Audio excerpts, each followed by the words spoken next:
We've got a whole suite of premium SEO software here at Photo SEO Lab, and one of my favourites is Ahrefs. So Ahrefs is a premium SEO tool that is used to crawl and audit websites. So it can provide a full technical SEO audit on your own website, and it can also provide valuable insights and information on your competitors. So we predominantly use it for competitor analysis, and it's really handy at the strategy stage. So I'm just going to take a little moment to show you how we typically use this awesome bit of software. So I've added a wedding directory into the software, and Ahrefs has already fully crawled the site. So we're using hitched.co.uk as an example in this video. Hitched is a site that ranks well in search for wedding industry queries, so we know it's a site that Google trusts and that we know it must be getting traffic. So we can use this information to help us build our own strategy in terms of what content to create, what subjects are popular, what things might be relevant to our business that could also generate us some traffic. So there's a couple of areas that we're going to look at. One is going to be the referring domains. And just to explain the difference between backlinks and referring domains, backlinks is the total number of backlinks, whereas referring domains, that's a list of websites that link in. So say we had put a competitor into this and we wanted to see what websites were linking to them. We could look at a full list and organise this based on domain rating, based on their Ahrefs rank, and a whole bunch of other bits of information. And this could form part of our kind of hit list in terms of people to network with, to connect with and reach out to and collaborate with, so that we could perhaps gain a link from them as well. Often link building is about relationship building and networking with others in the community and really kind of improving your brand presence in a natural way that involves you connecting with other people. So links should be formed naturally rather than, going and buying in them or anything crazy like that. So that's how we would use the referring domains list.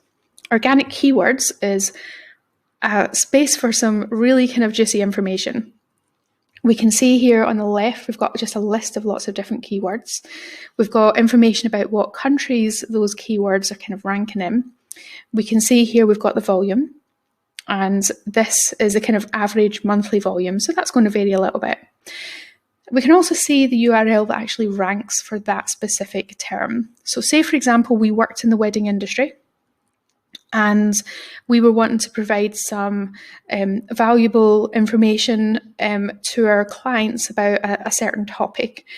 It might be best man speech examples, or maybe we're a band and we wanted to create some content around wedding songs.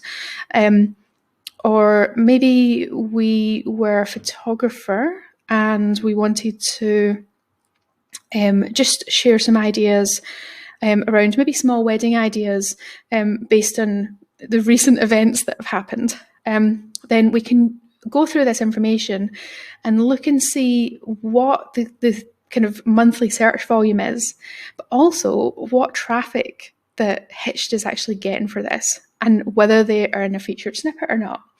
So this little logo here, symbol rather, shows whether they appear in a featured snippet. And that's really handy to know because that's right at the top of the page. So we can see that that's going to be influencing their traffic. So this is really helpful when you're really thinking about what content to create and what content is actually going to be interesting to your target clients. If we can see that all these pages have got over 1,000 visitors a month, then these pages have got information about subjects that are interesting to people. So when we maybe have a look at our competitors in here, whether that's other wedding photographers or other studio photographers, we can have a look and see what traffic they're getting, what content is potentially doing well or is getting kind of engagement, and also what the search volume is. So we typically use this software at the beginning of projects as part of the overall strategy when we're looking at planning content that's really going to help raise the brand awareness and help in your content marketing efforts as well. So I hope this little guide is helpful in giving you an insight into how we use this. This software is accessible within all of our SEO services, and clients have access for the full 12 months of the package. So after we've done the initial work, they can request extra information and additional competitor analysis if they want some more data. And we find that this makes a big difference in terms of creating strategies that are really going to help make a difference and improve traffic. So check out the next video where I'll be covering more premium SEO tools that we use to help our clients.